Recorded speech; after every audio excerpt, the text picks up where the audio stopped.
दोस्तों, आपने श्रद्धा केस तो सुना ही होगा। उससे भी ज्यादा खतरनाक आयुषी के साथ हुआ था। अभी कौन थी आयुषी और क्या है इसकी कहानी? अगर आप भी जानना चाहते हैं तो इस वीडियो को लाइक जरूर करें। एक चिता जल रही है, उसके सामने एक बाप बैठा है, अपनी बेटी से माफी मांग रहा है। ये चिता थी आयुषी की। अब आप उसे आयुषी चौधरी कह लीजिए या फिर आयुषी यादव। एक तरफ श्रद्धा है और दूसरी तरफ आयुषी। अब श्रद्धा को आफताब ने मारा, उसके 35 टुकड़े किए और फिर अलग अलग पॉलिथीन में रखकर उन्हें जंगल में फेंक दिया। अब दूसरी तरफ आयुषी है। अब जितनी दिल दहला देने वाली श्रद्धा की कहानी है उतनी ही आयुषी की भी है। 17 नवंबर को आयुषी दोपहर में ही अपनी माँ से बहस करती है। वो अपनी माँ से कहती है कि माँ, मैंने छत्रपाल चौधरी से शादी कर ली है आर्य समाज मंदिर में। अब मैं यहाँ नहीं रह सकती, मुझे अपने पति के साथ रहना है। माँ बेटी को समझाती है कि लड़का दूसरी जाति का है, हमारी बदनामी हो जाएगी, ये सब मत कर। और आयुषी अपनी बात पर अड़ी रहती है, वो जिद करती है। काफी देर तक घर में गहमा गहमी रहती है। माँ और बेटी के बीच तीखी बहस होती है, जिसके बाद माँ परेशान हो जाती है और आयुषी के पापा को कॉल करती है। मतलब आयुषी के पापा नीतीश यादव को वो कॉल करती है और कहती है कि घर आइए और आकर अपनी बेटी को समझाइए। और जब पिताजी घर आते हैं तो वो आयुषी से सारा मामला पूछते हैं।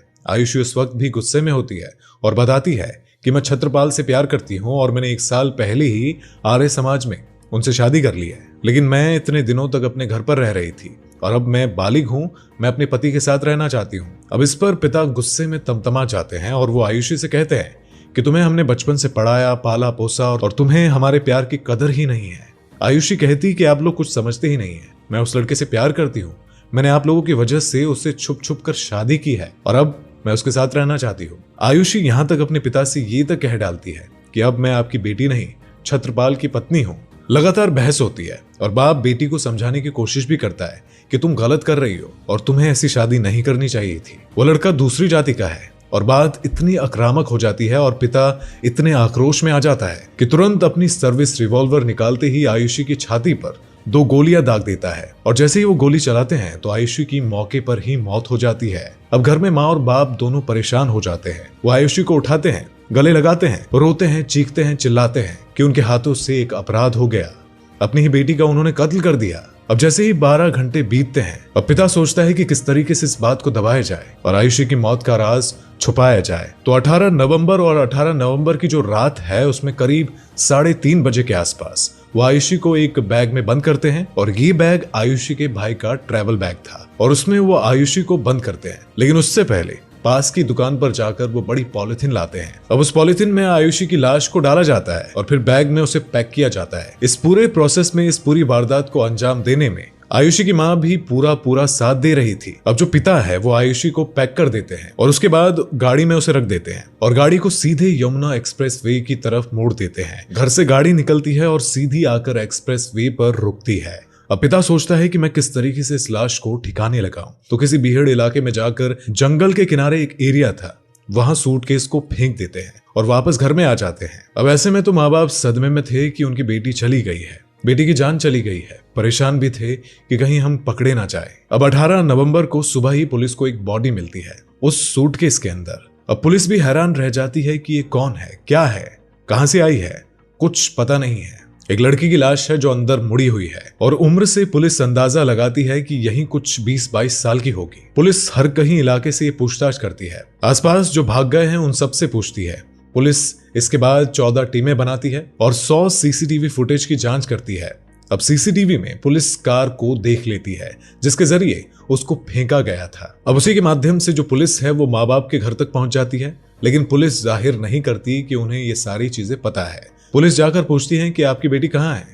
और अब जो माता पिता है वो थोड़े घबरा जाते हैं क्योंकि उन्होंने इतने दिन से मिसिंग रिपोर्ट नहीं दर्ज करवाई थी और वो आनाकानी करने लगते हैं। और पिता से जब पुलिस पूछती है कि आपने अपनी बेटी की अभी तक मिसिंग रिपोर्ट क्यों नहीं दर्ज करवाई, आपकी बेटी गायब है और पूरे 12 घंटे हो गए हैं, आपको नहीं मिली तो आपने ऐसी रिपोर्ट दर्ज क्यों नहीं करवाई। इसके बाद में वो दोनों टूट भी जाते हैं और रोने भी लगते हैं।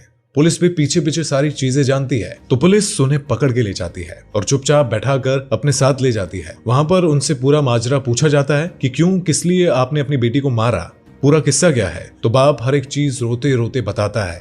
बाप कहता है कि मैं अपनी बेटी को मारना नहीं चाहता था, मैं उससे बहुत प्यार करता हूँ, लेकिन मेरी बेटी बचपन से जिद्दी स्वभाव की थी, वो बहुत अड़ियल थी और इस पर मैंने उसे मना किया था कि वो जो लड़का है जिससे तुम शादी करने जा रही हो वो दूसरी जाति का है लेकिन फिर भी तुमने उससे चुपचाप शादी कर ली। और फिर वो आकर मुझसे कह रही थी कि मैं आप लोगों के साथ नहीं रहना चाहती हूँ और अब मैं आपकी बेटी नहीं छत्रपाल की पत्नी हूँ। और जिस पर गुस्से में आकर मैंने उस पर गोली चला दी।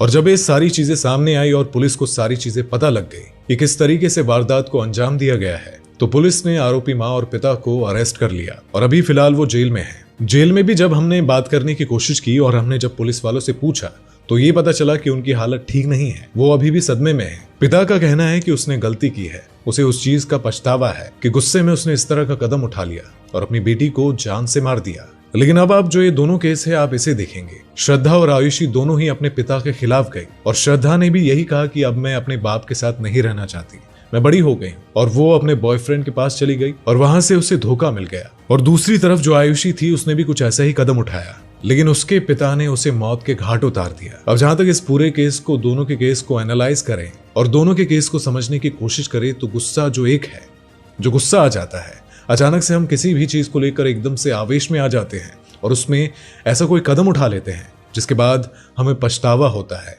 अगर हम आफताब की बात करें तो आफताब को इस चीज का कोई पछतावा नहीं है, लेकिन वहीं जो इनके पेरेंट्स हैं, जो आयुषी के पेरेंट्स हैं, और वो इस चीज को लेकर पछता रहे हैं। उन्हें लग भी रहा है कि हमने गुस्से में एक ऐसा कदम उठा दिया जिससे हमारी बेटी की जान ही चली गई।